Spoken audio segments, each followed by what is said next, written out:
السلام علیکم ورحمۃ اللہ وبرکاتہ۔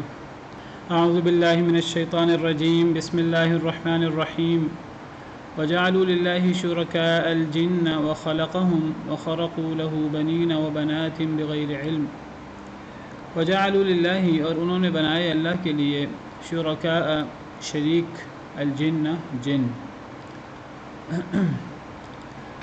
انہوں نے اللہ کے لیے جنوں کو شریک بنا دیا، اللہ کا شریک، اللہ کے علاوہ معبود۔ وخلقهم، حالانکہ اس نے پیدا کیے ہیں ان کو، یعنی جن اللہ کی مخلوق ہیں، اور مخلوق وہ معبود کیسے ہو سکتی ہے؟ معبود ہونے کے لیے جو سب سے بڑی معبود ہونے کے خلاف دلیل ہے وہ کسی کا مخلوق ہونا ہے، کیونکہ مخلوق کبھی بھی معبود نہیں ہو سکتی۔ معبود کے لیے خالق ہونا ضروری ہے۔ اللہ تعالیٰ نے قرآن کریم میں جگہ جگہ مخلوق ہونے کو، اللہ کے علاوہ جو باطل معبود ہیں ان کے رد کے لیے استعمال کیے۔ اللہ فرماتے ہیں یہ کیسے ہو سکتا ہے کہ ایک مخلوق بھی ہو اور وہ معبود بھی ہو؟ افمن یخلق کمن لا یخلق، سورہ نحل میں فرمایا کہ جو پیدا کرتا ہے وہ اس کی طرح ہو سکتا ہے جو پیدا نہیں کر سکتا، یعنی اللہ رب العالمین کیا اپنی مخلوق کی طرح ہوگا؟ کیا اللہ کی مخلوق اللہ کی طرح ہوگی؟ دیگر آیات میں بھی اللہ تعالیٰ فرماتے ہیں ام جعلوا للہ شرکاء خلقوا کخلقہ فتشابہ الخلق علیہم۔ ام جعلوا للہ شرکاء، اللہ تعالیٰ معبودوں کا رد کر رہے ہیں، باطل معبودوں کا۔ اللہ فرماتے ہیں، ایک تو اللہ نے رد کرتے ہوئے فرمایا کہ قل من رب السماوات والارض، کہہ دیجئے کون ہے رب آسمانوں کا اور زمین کا، یعنی جو آسمان و زمین کا رب ہوگا وہ معبود ہو سکتا ہے۔ قل، آپ فرما دیجئے اللہ ہی رب ہے آسمان و زمین کا۔ مسلمان بھی یہ بات مانتے ہیں، مشرک بھی یہ بات مانتے ہیں۔ مشرک بھی نہیں کہتے کہ ہمارے معبودوں نے آسمان و زمین کو پیدا کیا ہے۔ قل افاتخذتم من دونہ اولیاء لا یملکون لانفسہم نفعا ولا ضرا، کیا تم نے اللہ کے علاوہ انہیں ولی بنا رکھا ہے، معبود بنا رکھا ہے جو اپنے نفسوں کے لیے بھی نفع نقصان کے مالک نہیں؟ تو معبود ہونے کی ایک بڑی دلیل جو نفع نقصان کا مالک ہو، جو نفع نقصان کا مالک ہو وہ معبود ہو سکتا ہے۔ جو نفع نقصان کا مالک ہی نہ ہو، دوسروں کو نہ نفع دے سکے، اگر وہ کسی کی عبادت کریں اور اگر وہ کسی کی بات نہ مانے تو انہیں نقصان نہ دے سکے، تو جو نفع نقصان نہ دے سکے تو وہ معبود کیسے ہو سکتا ہے؟ بلکہ جو اپنے آپ کے نفع نقصان کا مالک نہ ہو۔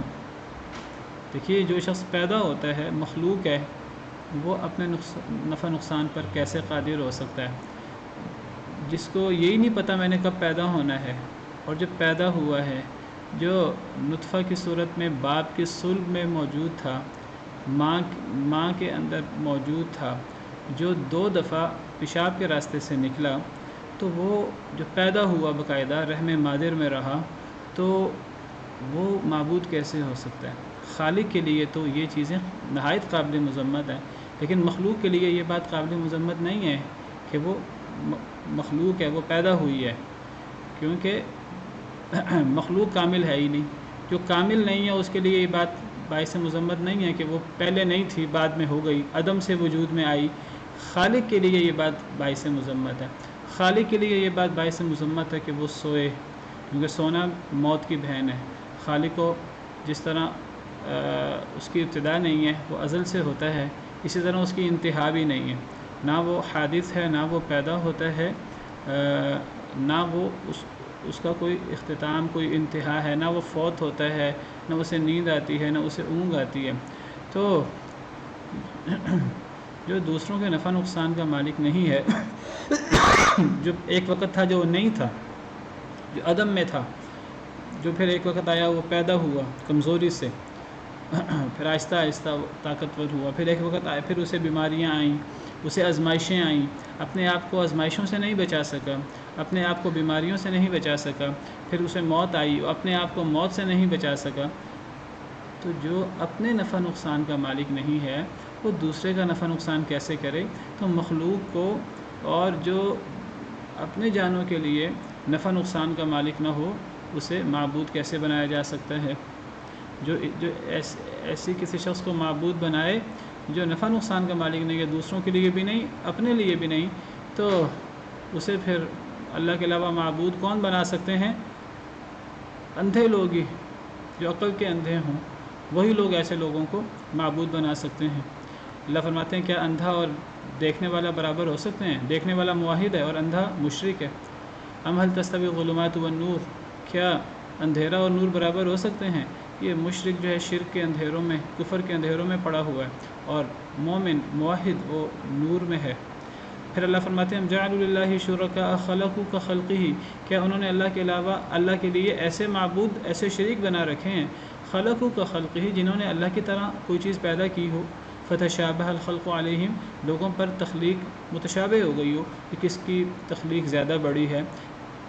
یعنی اللہ فرماتے ہیں کہ ان لوگوں نے جنہیں اللہ کا شریک بنایا ہے، تو کیا انہوں نے کچھ اللہ کی طرح پیدا کیا ہے؟ پھر یہ مقابلہ ہو کہ کس کی مخلوق کتنی بڑی ہے۔ اللہ کے علاوہ تو کوئی اور پیدا کرتا ہی نہیں ہے، صرف اللہ وحدہ لا شریک ہے جو پیدا کرتا ہے۔ قل اللہ خالق کل شیء، کہہ دیجیے اللہ ہی ہر شے کا خالق ہے، کوئی بڑی شے ہو کوئی چھوٹی شے ہو، آسمان، زمین، پہاڑ، سمندر جیسی بڑی مخلوقات ہوں، تو ان سب کا خالق بھی اللہ ہی ہے، جو کہ رب العرش العظیم ہے، جو عرش عظیم، عرش کریم کا رب ہے، وہ اللہ ہے جو ہر شے کا خالق ہے۔ اور جو اللہ کے علاوہ ہیں وہ مخلوق ہیں، وہ خالق نہیں ہیں، وہ بڑی بڑی اشیاء تو چھوڑیے، وہ چھوٹی چھوٹی اشیاء پیدا کرنے پر، وہ مکھی کے پیدا کرنے پر قادر نہیں ہیں۔ لن يخلقوا ذبابا ولو اجتمعوا له، اللہ فرماتے ہیں کہ میں ایک بڑی زبردست تمہیں دلیل پیش کرنے لگا ہوں شرک کے رد کی۔ یا ایھا الناس ضرب مثل فاستمعوا له، اے لوگوں ایک مثال پیش کی جا رہی ہے، ذرا غور سے سنو۔ ان الذين تدعون من دون الله لن يخلقوا ذبابا ولو اجتمعوا له، جنہیں تم اللہ کے علاوہ پکارتے ہو وہ تو مکھی بھی پیدا نہیں کر سکتے، چاہے وہ سب مل بھی جائیں۔ اس سارے دنیا کے جتنے بھی شریک ہیں جن کو اللہ کے علاوہ پوجا جاتا ہے، چاہے وہ اللہ کے نیک بندے، نبی، ولی ہی کیوں نہ ہوں، تو اگر یہ سب مل جائیں، یہ سب مل کر ایک مکھی بھی پیدا نہیں کر سکتے۔ مکھی پیدا کرنا تو دور کی بات، وَإِن يَسْلُبْهُمُ الذُّبَابُ شَيْئًا، اگر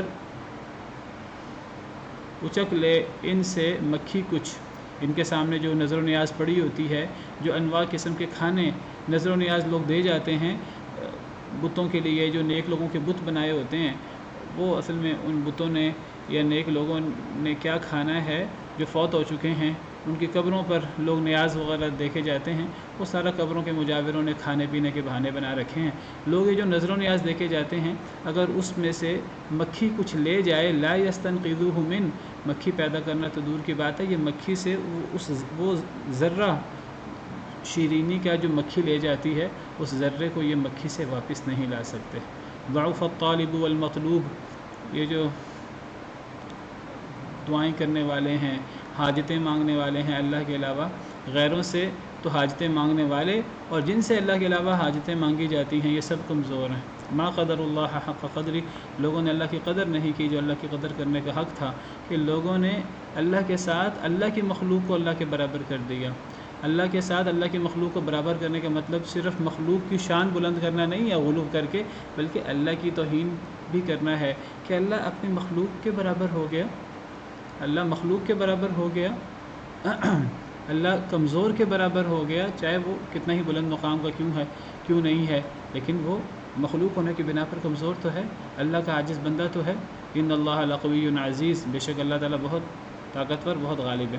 تو اللہ تعالیٰ قرآن کریم میں جگہ جگہ فرماتے ہیں کہ انہوں نے اللہ کے علاوہ جنوں کو شریک بنایا ہے، حالانکہ اللہ نے انہیں پیدا کیا ہے۔ جن مخلوق ہیں، تو جو مخلوق ہو وہ معبود کیسے ہو سکتا ہے؟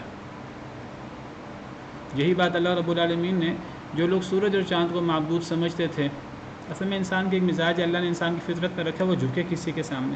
انسان دیکھتا ہے کہ کون سی چیزیں انسان کی دسترس سے باہر ہیں اور کون سی چیزیں انسان کو فائدہ پہنچانے والی ہیں، انسان ایسی چیزوں کو معبود بنا لیتا ہے، ان کے سامنے سر جھکا دیتا ہے۔ لوگوں نے اسی نظریے کی بنا پر سورج کو، چاند کو، ستاروں کو معبود بنایا، جس طرح ہم نے پیچھے سیدنا ابراہیم علیہ السلام کے قصے میں پڑھا ہے، کس طرح اللہ رب العالمین نے سیدنا ابراہیم علیہ السلام نے اس کی تردید کی۔ اللہ فرماتے ہیں لا تسجدوا للشمس ولا للقمر واسجدوا للہ الذی خلقہن، سورہ حامیم سجدہ میں اللہ فرماتے ہیں سورج اور چاند کو سجدہ نہ کرو بلکہ اس رب کو سجدہ کرو جس نے انہیں پیدا کیا ہے. یہ سورج چاند کتنے ہی بڑی مخلوق کیوں نہ ہوں ہیں مخلوق. یہی رد حضرت ابراہیم علیہ السلام نے کیا کہ جس کو زوال ہے، جو چلا جاتا ہے، جو غروب ہو جاتا ہے، وہ معبود کیسے ہو سکتا ہے. تو اللہ یہاں رد کر رہے ہیں کہ یہ مخلوق ہیں، یہ مخلوق ہے تو یہ معبود کیسے ہو سکتے ہیں. سوال پیدا ہوتا ہے کہ مشرکین جنوں کو تو معبود نہیں بناتے تھے. مشرکین کا شرک کی صورتیں قرآن کریم میں موجود ہیں. مشرکین یا تو اصل میں نیک لوگوں کی شان میں غلو کرتے تھے، جس طرح یہود عیسائی نیک لوگوں کی شان میں غلو کرتے تھے. حضرت عزیر علیہ السلام کی شان میں عیسائی حضرت عیسیٰ علیہ السلام، حضرت مریم علیہ السلام، حضرت جبریل علیہ السلام علیہ السلام اجمعین وغیرہ ان کی شان میں غلو کرتے تھے. اسی طرح مشرکین انہوں نے بھی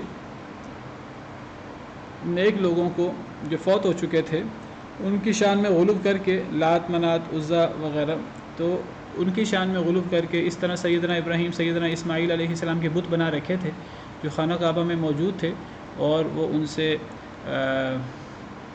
قسمت اندازی بھی، ان کے ہاتھوں میں تیر پکڑا رکھے تھے اور قسمت اندازی بھی کرتے تھے. تو مشرکین کا جو عام شرک تھا وہ شرک یہ تھا کہ جو فوت شدگان ہیں، بزرگ نیک لوگ انبیاء اولیاء، تو ان کی ذات میں غلو کر کے انہوں نے ان کے بت بنا رکھے تھے. وہ سمجھتے تھے کہ یہ لوگ ہماری حاجت روائی کر سکتے ہیں، ہماری مشکل کشائی کر سکتے ہیں فوت ہونے کے بعد بھی. آج بھی لوگ جو ہیں وہ نیک لوگوں کی قبروں پر جاتے ہیں، تب بھی لوگ یا بت بنا لیتے تھے نیک لوگوں کے، یا پھر وہ قبروں پر جاتے تھے اور وہاں انہوں نے باقاعدہ استحان بنائے ہوتے تھے، خانقاہیں بنائی ہوتی تھیں اور وہاں ذبح کرتے تھے، نظر و نیاز دیتے تھے اور اس قسم کے کام کرتے تھے. تو مشرکین کا شرک عام طور پہ یہ تھا، نیک لوگوں کے بت بنا کر یا ان کی قبروں کا طواف وغیرہ کر کے وہاں مجاور بن کے بیٹھ جانا، اور پھر وہ انہیں اپنے اور اللہ کے درمیان واسطہ سمجھتے تھے. اللہ نے قرآن کریم میں ان کے اس شرک کا ذکر کیا. یا وہ انہیں سمجھتے تھے کہ ہم جتنے مرضی گناہ کر لیں، اللہ ہم سے جتنے مرضی ناراض کیوں نہ ہو جائیں، ہم بس ان بزرگوں کو راضی کر لیں تو یہ اللہ کے ہاں ہماری سفارش کریں گے. اللہ ہم سے جتنے بھی ناراض ہوں، اللہ ان کی سفارش نہیں ٹال سکتے. وہی تصور ہے جو آج ہمارے ہاں عوام کے اندر، جاہل لوگوں کے اندر موجود ہے. وہ ہر قسم کا ڈاکہ ماریں گے، ہر قسم کی چوری کریں گے، ہر قسم کا گناہ کریں گے، ہر قسم کی لوٹ کھسوٹ، سود، نمازیں، زکوٰۃ کچھ بھی نہیں دیں گے، بس وہ نظر و نیاز دے دیں گے، 11ویں کی دیگ دے دیں گے، اور وہ سمجھتے ہیں کہ بس ہم بخشے بخشائے ہیں. اب یہ پیر عبدالقادر جیلانی رحمہ اللہ ہیں یا دیگر وہ جن کو جو ہیں بڑی کرنی والا سمجھتے ہیں، وہ سمجھتے ہیں کہ بس اب وہ جانے اور اللہ جانے، اب یہ اللہ سے ہمیں خود ہی بخشوا لیں گے. تو یہی شرک اور یہی تصور جو ہے یہ مشرکین کے ہاں تھا. مشرکین عام طور پہ جنوں کی عبادت نہیں کرتے تھے. تو اللہ تعالیٰ یہاں فرما رہے ہیں کہ انہوں نے جنوں کو بھی شریک بنا دیا، حالانکہ اللہ نے انہیں پیدا کیا. تو جنوں کو شریک بنانے سے کیا مراد ہے؟ جنوں کے شریک بنانے سے یہاں مراد جنوں یعنی جو شیطان ہیں، شیطان بھی آپ کو پتہ جن ہے، تو جنوں کی پیروی کرنا اور جنوں کے پیچھے لگنا، یہ مراد ہے. اگر ایک انسان کسی کی اندھا دھند پیروی کرے، کسی کے پیچھے لگے، اللہ کو چھوڑ کر جس کی بات مانے، تو گویا کہ انسان نے اسے بھی اللہ کا شریک بنا دیا. جیسے پیچھے بات ہوئی تھی کہ اگر ایک انسان اللہ کو چھوڑ کر اپنے نفس کی پوجا شروع کر دے، خواہش نفس کے پیچھے لگ جائے، تو گویا کہ اس شخص نے اللہ کو چھوڑ کر اپنے نفس کو اپنا معبود بنا لیا ہے. اسی طرح اگر ایک شخص اللہ کو چھوڑ کر شیطان کے پیچھے لگ جائے، شیطان کے وسوسوں کے پیچھے لگ جائے، شیطان اور شیطان کے چیلوں کے پیچھے لگ جائے جو جنوں میں سے ہیں، تو گویا کہ ایسا شخص جنوں کو ہی اللہ کا شریک بنا دیتا ہے. اللہ فرماتے ہیں کہ جن اللہ کے شریک کیسے ہو سکتے ہیں حالانکہ اللہ نے انہیں پیدا کیا. وَخَرَقُوا لَهُ بَنِينَ وَبَنَاتٍ بِغَيْرِ عِلْمٍ، اور انہوں نے گھڑ لیے اس کے لیے یعنی اللہ کے لیے بنینا بیٹے و بناتن اور بیٹیاں بغیر علم بغیر علم کے. لا علمی میں انہوں نے اللہ کے لیے بیٹے اور بیٹیاں گھڑ لیے. اللہ کے لیے بیٹے بیٹیاں بنا لیے۔ خرقو کا مطلب یعنی ایک چیز گھڑ لینا جو چیز حقیقت میں نہ ہو، خود بخود گھڑ لینا بغیر دلیل کے، بغاوت کرتے ہوئے، ہٹ دھرمی کرتے ہوئے، نہیں ہے اللہ کی اولاد ہے، اللہ کی بیٹیاں ہیں۔ فرشتوں کو اللہ کی بیٹیاں کہتے تھے، اور عیسائی جو ہیں وہ حضرت عیسیٰ کو اللہ کا بیٹا کہتے تھے، یہود حضرت عزیر علیہ السلام کو اللہ کا بیٹا قرار دیتے تھے۔ اسی طرح یہود اور عیسائیوں کے پیچھے لگ کر مشرکین نے بھی ان کی دیکھا دیکھی فرشتوں کو اللہ کی بیٹیاں بنا لیا تھا۔ اور یہ سلسلہ صرف یہود، عیسائیوں اور مشرکین میں نہیں تھا، یہ سلسلہ بہت پہلے سے چلا آ رہا ہے۔ اللہ فرماتے ہیں وقالت الیہود عزیر ابن اللہ وقالت النصارى المسیح ابن اللہ، یہود نے کہا عزیر اللہ کے بیٹے ہیں، اور عیسائیوں نے کہا کہ مسیح عیسیٰ بن مریم اللہ کے بیٹے ہیں۔ یضاہئون قول الذین کفروا من قبل، یہ صرف یہودیوں اور عیسائیوں کے ہاں یہ بات نہیں ہے کہ یہودی عیسائی اس معاملے میں پچھلے لوگوں کی پیروی کرتے ہیں، یعنی پچھلی قوموں کے اندر بھی انہوں نے بھی اللہ کے بیٹے بیٹیاں بنا رکھے تھے۔ تو مشرکین نے بھی جو ہے وہ اللہ کے بیٹے بیٹیاں بنا لیے بغیر علم کے، لا علمی میں، جہالت میں۔ اور اللہ کے لیے بیٹے بیٹیاں مقرر کرنا یہ بہت بڑا شرک ہے۔ یہ صرف شرک ہی نہیں ہے، یہ شرک ہونے کے علاوہ ایک بڑا شرک ہے، اور یہ اللہ رب العالمین کے لیے توہین اور گالی کے مترادف ہے، والعیاذ باللہ۔ اصل میں بیٹا مقرر کرنا اللہ کے لیے، بیٹا وہ جس کا ہوتا ہے وہ اس کی ذات کا جگر کا ٹکڑا ہوتا ہے، اس کی ذات کا ایک جز ہوتا ہے۔ پھر بیٹا جو ہے وہ اپنے باپ کی ذات کا ایک جگر کا ٹکڑا ہوتا ہے، باپ میں سے ہوتا ہے۔ بیٹے اور باپ کی نسل ایک ہوتی ہے، یہ نہیں ہو سکتا کہ باپ انسان ہو بیٹا جانور ہو، حیوان ہو، یہ نہیں ہو سکتا۔ باپ بندر ہو بیٹا انسان ہو۔ غیر مسلم تو آج کل یہ باور کرتے ہیں کہ انسان بندر کی اولاد ہے، انسان حیوان ناطق ہے، یہ ہے وہ ہے، لیکن انسان تو انسان کی اولاد ہے۔ تو بیٹا جو ہے، بیٹے اور باپ کی نسل ایک ہوتی ہے، یہ نہیں ہو سکتا کہ باپ خدا ہو اور بیٹا خدا نہ ہو، پھر یہ نہیں ہو سکتا۔ تو پھر یہ ہے کہ جب بیٹا اولاد مقرر کی جائے تو اولاد مقرر کرنے کا لازمی نتیجہ یہ بھی ہے کہ پہلے وہ نہیں تھی، اب وہ اولاد ہوئی ہے۔ اولاد ہونے کا مطلب یہ ہے کہ اب باپ، اب والدین، ان کو زوال ہونا ہے، ان کو کمزور ہونا ہے، اور پھر آہستہ آہستہ انہوں نے ختم ہو جانا ہے اور اولاد نے ان کا جانشین بن جانا ہے۔ یہ ساری خرافات اللہ رب العالمین کے حق میں مقرر کرنا، اس سے بڑا شرک کیا ہوگا، اور اس سے بڑی اللہ کے لیے تحقیر اور اللہ کی توہین اور اللہ کے لیے گالی کیا ہوگی، والعیاذ باللہ۔ اللہ فرماتے ہیں اللہ کے لیے اولاد مقرر کرنا یہ اللہ کو اتنا ناپسند ہے، اور اللہ کو اس سے اتنا غصہ آتا ہے کہ اللہ کو اتنا غصہ آتا ہے کہ قریب ہے کہ آسمان اور زمین پھٹ پڑیں، پہاڑ ریزہ ریزہ ہو جائیں، یہ اتنی بڑی بات ہے۔ سورہ مریم میں اللہ فرماتے ہیں وقالوا اتخذ الرحمن ولدا، انہوں نے کہا رحمان نے اولاد پکڑی۔ اللہ فرماتے ہیں لقد جئتم شیئا ادا، البتہ تحقیق تم نے بہت بڑی بات کر دی۔ تکاد السماوات یتفطرن منہ، قریب ہے کہ آسمان اس بات کو سہار نہ سکیں اور آسمان پھٹ جائیں، اتنے بڑے اور مضبوط آسمان وہ پھٹ جائیں، اتنی ہولناک بات ہے۔ وتنشق الارض، زمین شق ہو جائے، وتخر الجبال ہدا، مضبوط پہاڑ ریزہ ریزہ ہو جائیں، ان دعوا للرحمن ولدا، اس بنا پر کہ انہوں نے اللہ کے لیے اولاد مقرر کی۔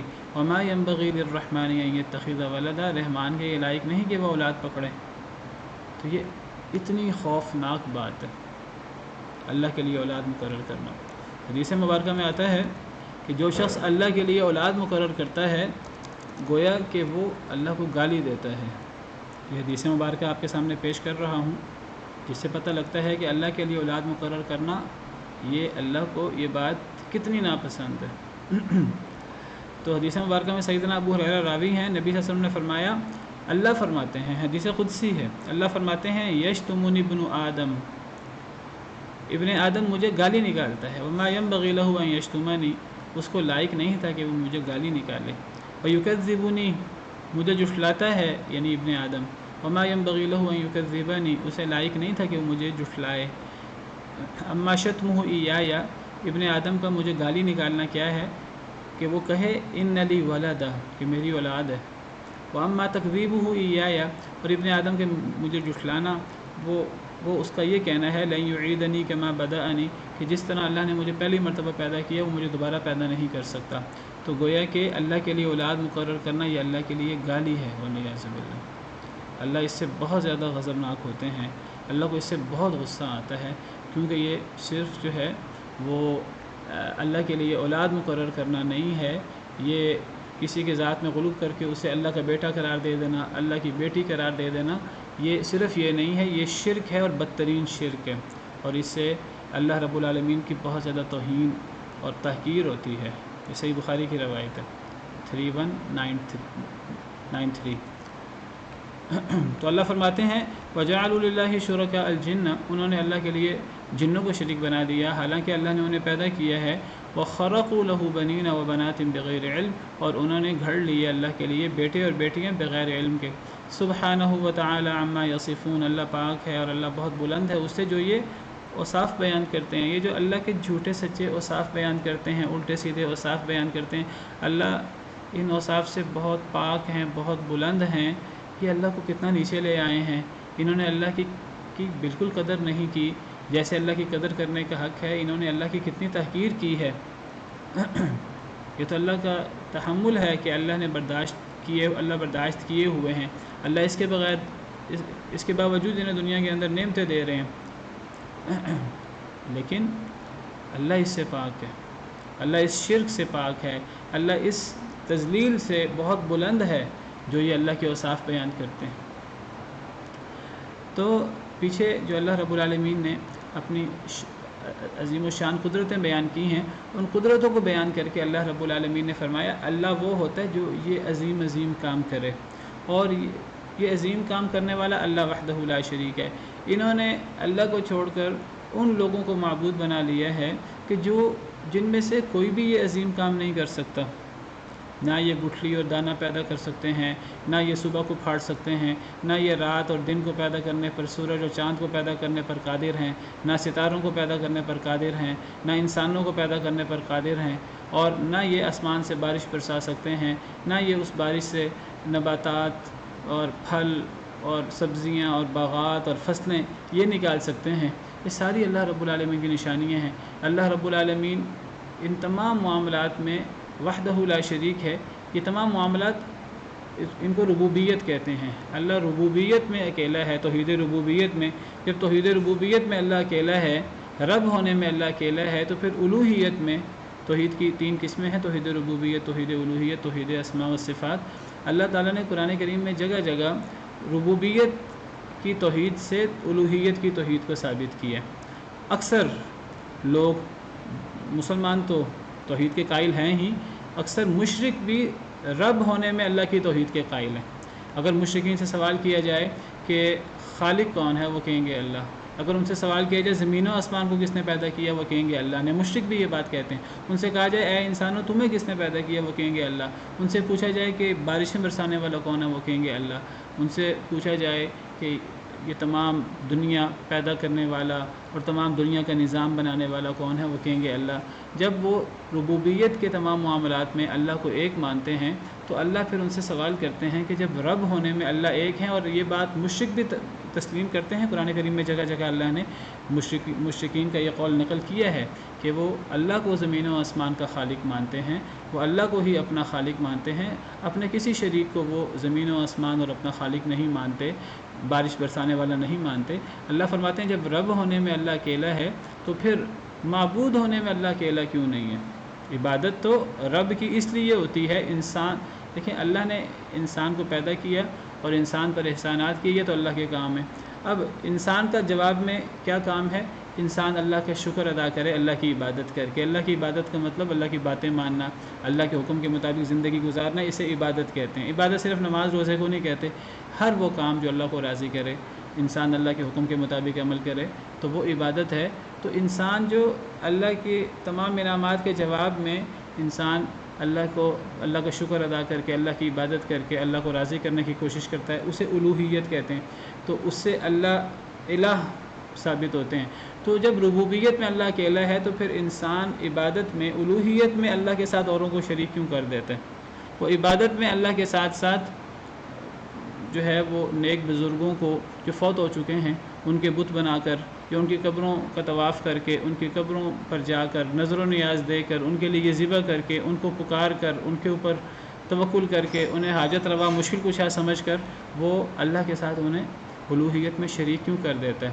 جب وہ رب ہونے میں اللہ کے ساتھ شریک نہیں ہے تو وہ الہ ہونے میں اللہ کے ساتھ کیسے شریک ہوں؟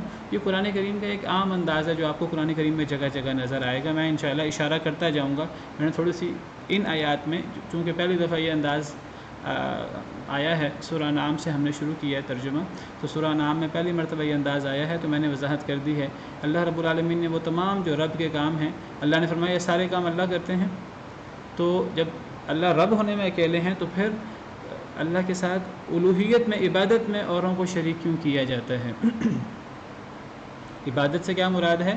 ذبح کرنا بھی عبادت ہے، دعا کرنا بھی عبادت ہے، جھکنا کسی کے سامنے سجدہ کرنا یہ بھی عبادت ہے، کسی کے لیے نظر و نیاز دینا یہ بھی عبادت ہے، کسی سے ڈرنا کسی پر توکل کرنا یہ بھی عبادت کی صورتیں ہیں۔ ان تمام صورتوں میں اللہ کے ساتھ کسی کو شریک کیا جائے تو کسی کی بات ماننا یہ بھی عبادت کی صورتیں ہیں، یعنی اللہ کے علاوہ کسی اور کو بھی سمجھنا کہ وہ حلال حرام کر سکتا ہے، تو یہ سب عبادت کی صورتیں ہیں۔ ان صورتوں میں جس طرح رب ہونے میں اللہ اکیلا ہے تو عبادت کی ان صورتوں میں اللہ کے ساتھ کسی کو شریک نہیں کیا جا سکتا۔ اللہ فرماتے ہیں بدیع السماوات والارض، اللہ پیدا کرنے والا ہے آسمان و زمین کو۔ اللہ کی عظمت، اللہ کی شان تو یہ ہے، یہ شان تمہارے بنائے ہوئے معبودوں میں سے کس کی یہ شان ہے کہ اللہ زمین و آسمان کا پیدا کرنے والا ہے۔ بدیع کا مطلب عام طور پہ پیدا کرنا لیا جاتا ہے، پیدا کرنے کے لیے خالقو بھی آتا ہے، پیدا کرنے کے لیے فاطرو بھی آتا ہے، فاطر السماوات والارض، اور پیدا کرنے کے لیے بدیع بھی آتا ہے۔ تو بدیع کا مطلب اصل میں بدیع بدت سے ہے، با دال عین، بدت ہم عام اردو میں بھی بولتے ہیں، عربی سے لفظ نکلا ہے، اس کا مطلب نئی چیز ہوتا ہے۔ ہم بدعت سے مراد لیتے ہیں کہ دین کے اندر کوئی نئی بات پیدا کر دینا، نیکی کے نام پہ کوئی ایسی نیکی دین کے اندر پیدا کر دینا جو نبی صلی اللہ علیہ وسلم سے، صحابہ کرام سے ثابت نہ ہو، قرآن و حدیث سے ثابت نہ ہو، تو اس نئی بات کو دین کے اندر اضافہ کو بدعت کہتے ہیں۔ اسی سے بدیع ہے۔ تو بدیع کا مطلب نئے سرے سے پیدا کرنے والا، آسمانوں کو زمین کو۔ کیا مطلب یہ ہے کہ اللہ رب العالمین نے زمین و آسمان کو، یہ نہیں تھا پہلے کوئی مثال تھی زمین و آسمان کی، اللہ نے اس مثال کو دیکھ کر زمین و آسمان کو پیدا کر دیا۔ کوئی مثال موجود ہو تو اس مثال کو دیکھ کر کسی چیز کو بنانا یہ نسبتاً آسان ہوتا ہے بنسبت اس کے کہ کسی چیز کو بغیر کسی مثال کے پہلی مرتبہ پیدا کیا جائے۔ تو اللہ رب العالمین صرف خالق نہیں ہے آسمان و زمین کا کہ اس نے کوئی مثال دیکھ کر، کوئی نمونہ دیکھ کر اس نے زمین و آسمان کو بنا دیا۔ اللہ رب العالمین نے زمین و آسمان کو پیدا بھی کیا ہے اور پہلی مرتبہ پیدا کیا ہے۔ ایک نئی چیز ہے یہ جو اللہ رب العالمین نے پیدا کی، اس کی پہلے کوئی مثال بھی نہیں ہے، اور یہ اس سے اللہ رب العالمین کی مزید عظمت کا، مزید کبریائی کا پتہ لگتا ہے۔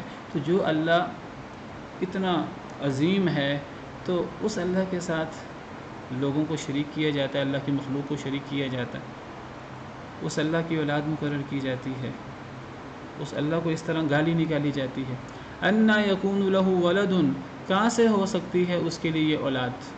وہ جو خالق ارض و سما ہے، صرف خالق نہیں ہے، بدیع ہے، نئے سرے سے پیدا کرنے والا ہے آسمان و زمین کو۔ ایسی عظیم ہستی کے لیے اولاد کہاں سے ہو سکتی ہے؟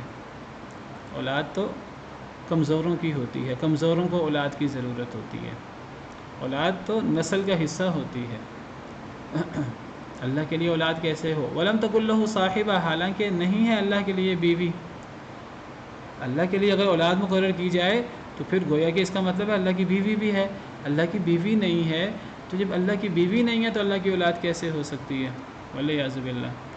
یہ دیکھیے انسان جب ظلم کرنے پر آتا ہے، زیادتی کرنے پر آتا ہے، اپنی حیثیت نہیں دیکھتا کہ انسان جو ہے وہ پیدا کہاں سے ہوا ہے، نطفے سے پیدا ہوا ہے، اور وہ اللہ رب العالمین جو ہر لحاظ سے کامل ہے، جو اتنے عظیم ہے، جو عرش عظیم کے رب ہیں، جو بدیع السماوات والارض ہیں، انسان کیسے اللہ رب العالمین کے بارے میں بکواس کرتا ہے؟ اللہ فرماتے ہیں اللہ کے لیے اولاد کیسے ہو سکتی ہے، اللہ کی تو بیوی بھی نہیں ہے۔ اللہ کے لیے اولاد مقرر کرنے کا مطلب یہ ہے کہ وہ اللہ کی نسل سے ہوگی، اللہ کی جنس میں سے ہوگی، کیونکہ بیٹا باپ کی جگہ پر آتا ہے، تو پھر وہ اولاد اللہ کی جگہ پر آئے گی، اور اللہ کے لیے اولاد مقرر کرنے کا مطلب ہے اللہ کی بیوی بھی ہے، والعیاذ باللہ والعیاذ باللہ۔ وہ بیوی پھر کس نسل سے ہوگی، تو پھر وہ بھی معبود ہوگی۔ تو یہ بدترین شرک ہے اور اللہ کی بدترین توہین ہے۔ وَخَلَقَ كُلَّ شَيْءٍ، اس نے تو ہر شے کو پیدا کیا ہے۔ یہ اتنا بدترین شرک ہے۔ تو اللہ تو ہر شے کا خالق ہے، باقی ہر شے اللہ کی مخلوق ہے۔ اللہ کی مخلوق اللہ کی اولاد کیسے ہو سکتی ہے؟ اللہ کی مخلوق اللہ کی بیوی کیسے ہو سکتی ہے؟ وَهُوَ بِكُلِّ شَيْءٍ عَلِيمٌ، اور وہ ہر شے کو جاننے والا ہے، غائب کو بھی جاننے والا ہے، حاضر کو بھی جاننے والا ہے، ہر شے کو جاننے والا ہے۔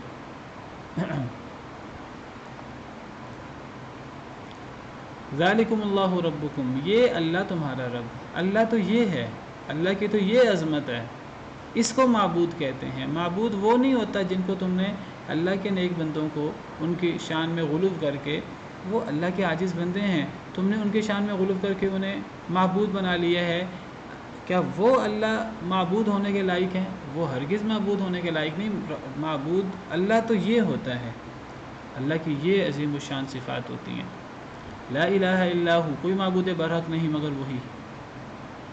ان دلائل سے بڑی وضاحت کے ساتھ عقلاً بھی ثابت ہو گیا کہ جو رب ہونے میں اور ہر قسم کی تدبیر کرنے میں، ہر قسم کی تخلیق کرنے میں، ہر قسم کا رزق دینے میں جو اکیلا ہے، تو پھر عبادت بھی، حقیقی معبود بھی پھر وہی اکیلا ہونا چاہیے۔ جب وہ ربوبیت میں اس کی توحید ہے، وہ اکیلا ہے، تو پھر الوہیت میں بھی اس کی توحید ہوگی۔ اسی لیے یہ جو اللہ کی عظمت کی شان کی آیات ہوتی ہیں، ان کو دلائل توحید کہا جاتا ہے۔ یہ توحید کے دلائل ہیں، ان سے توحید ربوبیت ثابت ہوتی ہے، اور توحید ربوبیت سے توحید الوہیت ثابت ہوتی ہے۔ خالق کل شیء، خالق ہے ہر شے کا، فاعبدوہ، بس تم اسی کی عبادت کرو۔ دیکھیے اللہ تعالیٰ نے یہاں کہ خالق میں ہوں، میرے علاوہ کوئی خالق نہیں ہے، خالق ہونا یہ رب، یہ ربوبیت کی بات ہے۔ اللہ فرماتے ہیں جب ہر شے کا خالق اللہ ہے تو پھر ثابت ہوا کہ عبادت بھی پھر اسی کی ہوگی، کیونکہ عبادت کیا ہے؟ یہ اللہ کی جو رب ہونے کے حوالے سے اللہ کے اپنی مخلوق پر جو تمام احسانات ہیں، ان احسانات کا جواب وہ عبادت ہے۔ رب کا کام ہے وہ پیدا کرے، رب کا کام ہے کہ وہ رزق دے، رب کا کام ہے کہ وہ انعام کرے، رب کا کام ہے کہ وہ تدبیر کرے، ہر قسم کی نعمت کرے۔ مخلوق کا کیا کام ہے کہ وہ اللہ کی ان تمام نعمتوں جن کو گنا نہیں جا سکتا، ان کے جواب میں اپنے رب کی عبادت کرے۔ اور اللہ فرماتے ہیں، حدیث مبارکہ میں آتا ہے کہ اگر کوئی شخص اللہ وحدہ لا شریک کی عبادت کرے، اللہ کے ساتھ کسی کو شریک نہ کرے، حدیث مبارکہ میں ہے، نبی صلی اللہ علیہ وسلم نے پوچھا حضرت معاذ بن جبل سے، اے معاذ، اللہ کا بندے پر حق کیا ہے؟ حضرت معاذ نے فرمایا اللہ اور اللہ کا رسول بہتر جانتے ہیں۔ تو نبی صلی اللہ علیہ وسلم نے فرمایا اللہ کا بندے پر حق یہ ہے کہ بندہ اللہ کی عبادت، اللہ وحدہ لا شریک کی عبادت کرے، اللہ کے ساتھ کسی کو شریک نہ کرے، توحید الوہیت میں اللہ کے ساتھ کسی کو شریک نہ کرے۔ پھر فرمایا کہ اے معاذ، کیا تمہیں پتہ ہے کہ بندے کا اللہ پر کیا حق ہے؟ سیدنا معاذ نے فرمایا اللہ اور اللہ کے رسول بہتر جانتے ہیں، آپ ہی فرمائیے۔ آپ نے فرمایا کہ بندے کا اللہ پر حق یہ ہے کہ اگر بندہ اللہ کا حق ادا کرے، اللہ کی توحید الوہیت میں اللہ کو اکیلا قرار دے اور اللہ کے ساتھ کسی کو شریک نہ کرے، تو پھر بندے کا اللہ پر حق یہ ہوتا ہے کہ اللہ پھر اسے عذاب نہ دے، پھر اللہ اسے جنت میں داخل فرما دے۔ صحیح بخاری وغیرہ کی حدیث ہے۔ تو ایک بندے کا اللہ کا بندے پر حق ہے اور وہ عبادت ہے۔ عبادت اصل میں ربوبیت میں اختلاف نہیں ہے، اختلاف الوہیت میں ہے۔ بندے کا کام ہے کہ اللہ وحدہ لا شریک کی عبادت کرے، کیوں؟ اس لیے کہ رب ہونے میں، نعمتیں کرنے میں، رزق دینے میں، تربیت کرنے میں، تدبیر کرنے میں اللہ اکیلا ہے۔ جب وہ ان تمام چیزوں میں اکیلا ہے تو پھر عبادت میں بھی اسے ہی اکیلا ہونا چاہیے۔ وَهُوَ عَلَى كُلِّ شَيْءٍ وکیل، اور وہ ہر شے پر کارساز ہے، وہ ہر شے کی بگڑی بنانے والا ہے۔ وکیل کے اندر ہر چیز آ جاتی ہے کہ جو بگڑی بنائے، جو مشکل کشائی کرے، جو سب کچھ کر سکے، اور وہ اللہ وحدہ لا شریکی ہے۔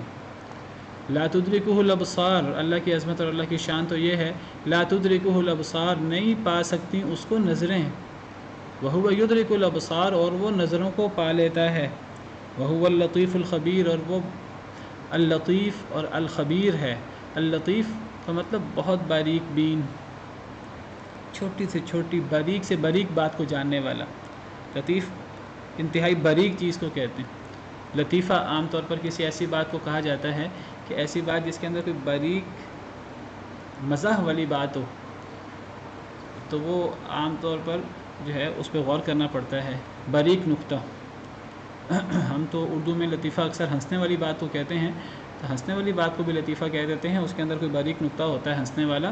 اور اس کے علاوہ کسی بھی شے کے اندر کوئی باریک نکتہ ہو جو عام جاہل عامی لوگوں کو سمجھ نہ آئے، تو اسے بھی عربی زبان میں لطیفہ کہہ دیتے ہیں کہ بہت باریک نکتہ۔ تو اللطیف کا مطلب بہت باریک بین۔ اللہ اتنے عظیم ہے، اتنے عظیم ہے کہ اللہ کی عظمت کی کوئی حد نہیں ہے۔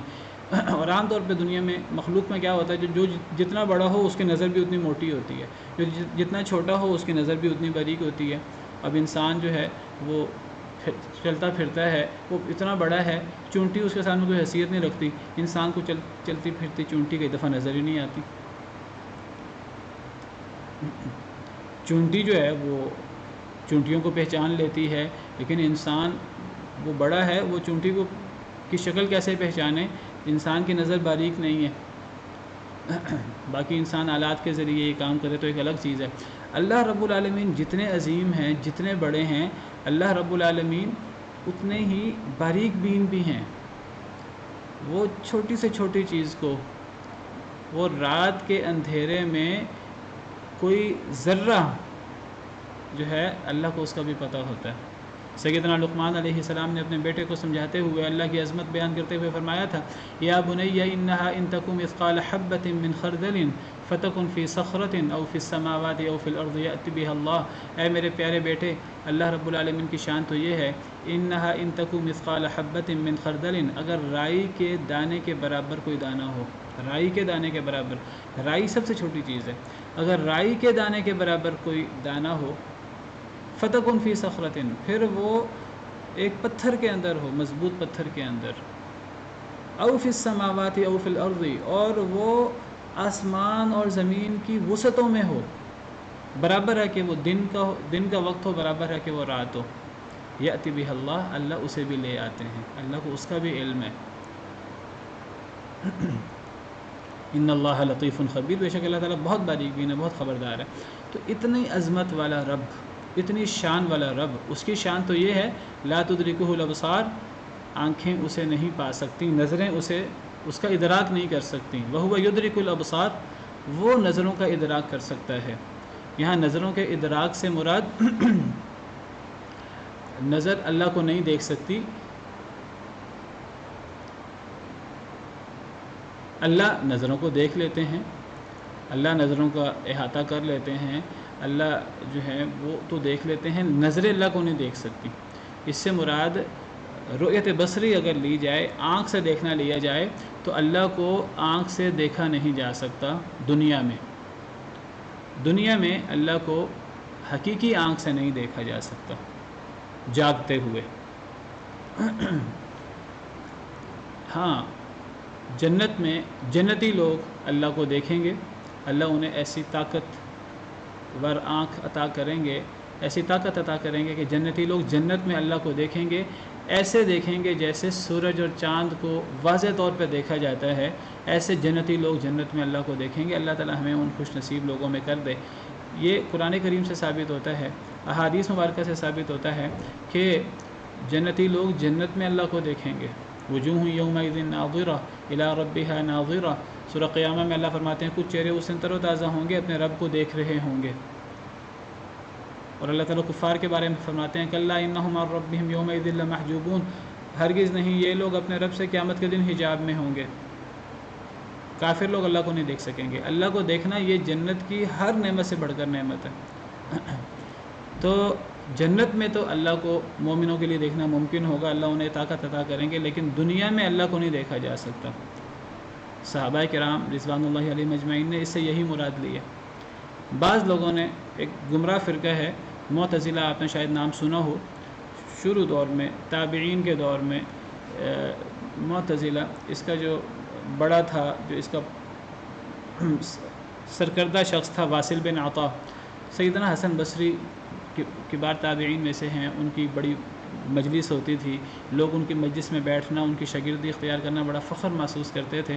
تو یہ شخص ان کا شاگرد تھا، لیکن ان کے نظریات سے اس شخص نے اختلاف کرنا شروع کیا اور یہ ان کی مجلس سے ہٹنا شروع ہو گیا اور یہ اپنی مجلس لگا کر بیٹھنا شروع ہو گیا۔ تو سیدنا حسن بصری نے فرمایا تھا اعتزل عنا، یہ ہم سے الگ ہو گیا ہے۔ تو یہ شخص اور اس کے پیروکاروں کو معتزلہ کہا جانے لگا۔ تو یہ گمراہ فرقہ ہے، یہ وہی لوگ ہیں جنہوں نے بڑے بڑے ائمہ کرام کو تکلیفیں دیں، بادشاہ بھی ان خیالات کا شکار ہو گئے کچھ لوگوں کی وجہ سے، کچھ معتزلہ کے علماء کی وجہ سے، مامون الرشید اور پھر عباسی خلفاء، اور انہوں نے امام اہل سنہ امام احمد بن حنبل کو جو تکلیفیں دیں وہ آپ کے سامنے ہیں خلق قرآن کے مسئلے میں۔ تو یہی معتزلہ یہ اس بات کے قائل ہیں، اس آیت کو مد نظر رکھتے ہوئے کہ آنکھیں اللہ کو دیکھ ہی نہیں سکتی، اللہ کی رؤیت ممکن نہیں ہے، نہ دنیا میں نہ آخرت میں، اور یہ بالکل غلط قول ہے، کتاب و سنت کے خلاف ہے۔ اگر یہ بات کہی جائے کہ دنیا میں اللہ کو آنکھیں نہیں دیکھ سکتی تو یہ بات تو ٹھیک ہے، اس آیت کا یہی مطلب ہے، لیکن اس سے یہ مراد لینا کہ آخرت میں بھی آنکھیں اللہ کو نہیں دیکھ سکتی، تو یہ بات صحیح نہیں ہے، کیونکہ قرآن کریم سے اور صحیح احادیث مبارکہ سے، صحیح بخاری مسلم کے احادیث سے ثابت ہوتا ہے کہ تم قیامت کے دن اپنے رب کو ایسے دیکھو گے جیسے تم سورج کو دیکھتے ہو، تم قیامت کے دن اللہ کو ایسے دیکھو گے جیسے تم چاند کو دیکھتے ہو 14ویں کے چاند کو جب بادل نہ ہوں۔ تو جس طرح سورج اور چاند کو جو ہے وہ دیکھا جاتا ہے، اس طرح اللہ کو قیامت کے دن جنت میں جنتی لوگوں کو دیکھنا ممکن ہوگا۔ اس آیت کریمہ سے استثناء ہو گیا جنت کا، تو دنیا میں اللہ کو دیکھنا ممکن نہیں ہے آنکھوں سے۔ دل کے اندر کسی کی دل میں اللہ کی عظمت ہو، جس کو کہتے ہیں کہ دل کی آنکھ سے اللہ کو دیکھنا، یہ ایک الگ چیز ہے۔ دل میں اللہ کی عظمت بہت زیادہ آ سکتی ہے، یا خواب میں اللہ کو دیکھنا ہو، یہ ایک الگ چیز ہے۔ خواب کا معاملہ بھی مختلف ہے، وقت ہمارا ختم ہو گیا تقریباً۔ تو خواب میں اللہ کو دیکھنا ممکن ہے، اور پیارے نبی صلی اللہ علیہ وسلم نے اللہ کو دیکھا ہے، لیکن جاگتی آنکھوں سے اور حقیقی آنکھوں سے، سر کی آنکھوں سے اللہ کو دیکھنا دنیا کے اندر ممکن نہیں ہے۔ نہ کسی نبی نے دیکھا، نہ کسی ولی نے دیکھا، نہ کسی صحابی نے دیکھا، نہ کسی تابعی نے دیکھا، اور اس کی دلیل یہی آیت کریمہ ہے۔ اور اگر اللہ کو دیکھنا ممکن ہوتا تو سیدنا موسیٰ علیہ السلام، جنہیں اللہ تعالیٰ نے شرف تکلم بخشا تھا، وکلم اللہ موسیٰ تکلیما، اللہ نے موسیٰ علیہ السلام سے کلام کیا، من وراء حجاب، پردے کے پیچھے سے۔ حضرت موسیٰ علیہ السلام نے دیکھا جب تورات لینے کے لیے گئے کوہ طور پر، جب اللہ نے حضرت موسیٰ سے کلام فرمایا، حضرت موسیٰ نے دیکھا اللہ بڑے مہربان ہے، اللہ نے مجھے اتنا بڑا شرف بخشا، اللہ نے مجھے شرف کلام بخشا۔ تو حضرت موسیٰ اللہ تعالیٰ سے عرض کرنے لگے، اللہ تعالیٰ میں آپ کو دیکھنا چاہتا ہوں۔ ولما جاء موسیٰ لمیقاتنا وکلمہ ربہ قال رب ارنی انظر الیک، وہ کہنے لگے اے اللہ تعالیٰ مجھے اپنا آپ دکھا دیجئے۔ اللہ نے فرمایا لن ترانی، تم مجھے ہرگز نہیں دیکھ سکتے، یعنی دنیا میں۔ ولکن انظر الی الجبل، لیکن پہاڑ کو دیکھو، فإن استقر مکانہ فسوف ترانی، اگر وہ اپنی جگہ قائم رہ گیا تو تم مجھے دیکھ سکو گے۔ فلما تجلی ربہ للجبل، جب اللہ تعالیٰ نے پہاڑ کو تجلی ڈالی، جعلہ دکن، وہ ریزہ ریزہ ہو گیا، دوسرے پہاڑ کو جو سامنے تھا وہ ریزہ ریزہ ہو گیا۔ وخر موسیٰ صعقا، موسیٰ علیہ السلام بے ہوش ہو کر، اس دوسرے پہاڑ کی وجہ سے حضرت موسیٰ علیہ السلام بے ہوش ہو کر گر پڑے۔ فلما افاق، جب انہیں افاقہ ہوا، ہوش میں آئے، قال سبحانک تبت الیک، وہ کہنے لگے اے اللہ تو پاک ہے، میں توبہ کرتا ہوں آپ کی طرف، وانا اول المؤمنین، میں پہلا مومن ہوں اس بات کا کہ اللہ کو دیکھا نہیں جا سکتا، یعنی دنیا میں۔ آخرت میں وہ ایک الگ بات ہے۔ کچھ لوگ کہتے ہیں کہ نہیں، دنیا میں بھی اللہ کو دیکھا جا سکتا ہے جس طرح آخرت میں دیکھا جا سکتا ہے۔ تین قول ہو گئے، معتزلہ کا قول ہے نہ دنیا میں اللہ کو دیکھا جا سکتا ہے نہ آخرت میں، اور ان کی دلیل وہ اس آیت سے یہ استدلال کرتے ہیں، اور اس آیت سے یہ استدلال کرنا بالعموم صحیح نہیں ہے۔ کچھ لوگ کہتے ہیں دنیا اور آخرت دونوں میں اللہ کو دیکھا جا سکتا ہے، ان کا قول بھی اس آیت کریمہ کا خلاف ہے۔ کچھ لوگ جو اہل سنہ والجماعہ ہیں، تمام صحابہ کرام کا موقف ہے کہ دنیا میں اللہ کو نہیں دیکھا جا سکتا، ہاں آخرت میں اللہ کو دیکھا جا سکتا ہے۔ اس کے اپنے دلائل ہیں، اور ان کی دلیل یہ آیت کریمہ بھی ہے اور ان کے دوسرے دلائل بھی ہیں۔ سیدہ عائشہ رضی اللہ عنہا نے صحیح بخاری صحیح مسلم کے اندر موجود ہے، فرمایا تھا کہ من زعم ان محمد صلی اللہ علیہ وسلم رعا ربہ فقد اعظم علی اللہ الفریہ، جو بندہ یہ گمان کرے کہ محمد صلی اللہ علیہ وسلم نے اللہ کو دیکھا ہے خواہ معراج کے موقع پر یا اس کے علاوہ، تو اس نے اللہ پر بہت بڑا جھوٹ باندھا۔ حضرت عائشہ کی حدیث ہے صحیح مسلم کے اندر، صحیح بخاری کے اندر بھی اس کا ایک ٹکڑا موجود ہے کہ جو بندہ یہ گمان کرے کہ محمد صلی اللہ علیہ وسلم نے اللہ کو دیکھا یعنی دنیا میں، فقط اعظم علی اللہ الفریہ، اس نے اللہ پر جھوٹ باندھا، بغیر دلیل کے لا علمی میں بات کی، اور جھوٹ باندھنا کتنا بڑا جرم ہے وہ ہم پیچھے پڑھ چکے ہیں۔ پھر حضرت عائشہ فرماتی ہیں کیا تم نے اللہ کا فرمان نہیں سنا، لا تدرکہ الابصار، کہ اللہ کو آنکھیں نہیں پا سکتی، وہو یدرک الابصار، وہ آنکھوں کو پا لیتا ہے، وہو اللطیف الخبیر، وہ بہت باریک بین ہے اور بہت خبردار ہے۔ اسی طرح اللہ تعالیٰ قرآن کریم میں فرماتے ہیں سورہ شورى میں، وما كان لبشر ان يكلمه الله الا وحيا او من وراء حجاب او يرسل رسولا فيحيي باذنه ما يشاء، کسی بشر کے لائق نہیں کہ اللہ اس سے کلام کرے سوائے تین طریقوں کے، یا تو پردے کے پیچھے سے، یا تو وحی، یا پردے کے پیچھے سے، یا اللہ رسول بھیجے۔ تو کسی بشر کے اللہ سے وحی کی صرف تین صورتیں ہیں، ان تین کے علاوہ اور کوئی صورت نہیں ہے، سورہ شورى سے بالنص ثابت ہے۔ وہ تین صورتیں یا تو فرشتہ بھیج کر اللہ وحی کرے، یا اللہ من وراء حجاب، سامنے آ کر نہیں، اللہ کی آواز آئے آڑ کے پیچھے سے، حضرت موسیٰ کو درخت سے آئی تھی، یا پھر وحی سے مراد خواب ہے یا القاء اور الہام ہے۔ اللہ نے صرف تین صورتیں بیان کی، چوتھی صورت بیان نہیں کی کہ اللہ کو دیکھ کر اللہ کسی کو اپنا آپ دکھا کر وحی کر سکتے ہیں۔ نبی صلی اللہ علیہ وسلم نے نہ معراج کے موقع پر نہ معراج کے علاوہ اللہ کو دیکھا ہے۔ جن آیات سے استدلال کیا جاتا ہے، کچھ لوگ استدلال کرتے ہیں نبی صلی اللہ علیہ وسلم نے اللہ کو دیکھا ہے معراج کے موقع پر یا شروع وحی میں اجیاد کے مقام پر، ان آیات سے مراد اللہ تعالیٰ نہیں ہے، ان آیات سے مراد سیدنا جبریل ہیں۔ جب نبی صلی اللہ علیہ وسلم سے ان آیات کی تفسیر حضرت عائشہ نے پوچھی خود، صحیح بخاری صحیح مسلم وغیرہ کے اندر یہ حدیث موجود ہے، تو نبی صلی اللہ علیہ وسلم نے فرمایا تھا حضرت عائشہ کو کہ اے عائشہ اس سے مراد جبریل ہیں، میں نے جبریل کو 2 دفعہ ان کی اصل شکل میں دیکھا ہے۔ تو ان آیات سے اللہ مراد لینا، وَلَقَدْ رَآهُ بِالْأُفُقِ الْمُبِينِ اور وَلَقَدْ رَآهُ نَزْلَةً أُخْرَى، اور سورہ نجم کے شروع میں ثم دنا فتدلى فكان قاب قوسين او ادنى فاوحى الى عبده ما اوحى ما كذب الفؤاد ما راى افتمارونه على ما يرى ولقد رآه نزلة اخرى۔ ان آیات سے یہ ثابت کرنا کہ نبی صلی اللہ علیہ وسلم نے اللہ کو دیکھا ہے، اللہ مراد ہے۔ اس سے حضرت مسروق نے حضرت عائشہ سے پوچھا کیا ان آیات سے اللہ کو دیکھنا مراد ہے؟ حضرت عائشہ نے فرمایا میں اس امت کی پہلی خاتون ہوں، صحیح مسلم کے اندر یہ حدیث تفصیلی موجود ہے، میں اس امت کی پہلی خاتون ہوں جنہوں نے نبی صلی اللہ علیہ وسلم سے ان آیات کے بارے میں سوال کیا تھا کہ ان آیات سے کس کو دیکھنا مراد ہے؟ تو نبی صلی اللہ علیہ وسلم نے بذات خود فرمایا تھا ان آیات سے جبریل کو دیکھنا مراد ہے۔ آپ نے فرمایا میں نے جبریل کو 2 دفعہ ان کی اس اصل شکل میں دیکھا جس میں اللہ نے انہیں پیدا فرمایا۔ تو اسی پر بس کرتے ہیں۔ اس آیت کریمہ سے پتہ لگتا ہے کہ دنیا میں اللہ کو دیکھنا ممکن نہیں ہے، رؤیت بصری سے اللہ کو دیکھنا ممکن نہیں ہے، رؤیت قلبی ایک الگ چیز ہے۔ اسی طرح جاگتے ہوئے اللہ کو دیکھنا ممکن نہیں ہے دنیا میں، خواب میں دیکھنا ایک الگ چیز ہے۔ نبی صلی اللہ علیہ وسلم نے اللہ کو خواب میں دیکھا ہے، صحیح احادیث مبارکہ سے ثابت ہے۔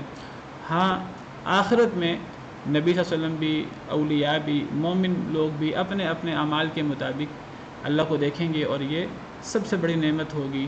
ہر شخص کو اس کے عمل کے حساب سے اللہ رب العالمین کا دیدار ہوگا۔ اللہ تعالیٰ ہمیں ان خوش نصیبوں میں شامل کر دے کہ جنہیں اللہ رب العالمین کا قیامت کا دن جنت میں دیدار ہو۔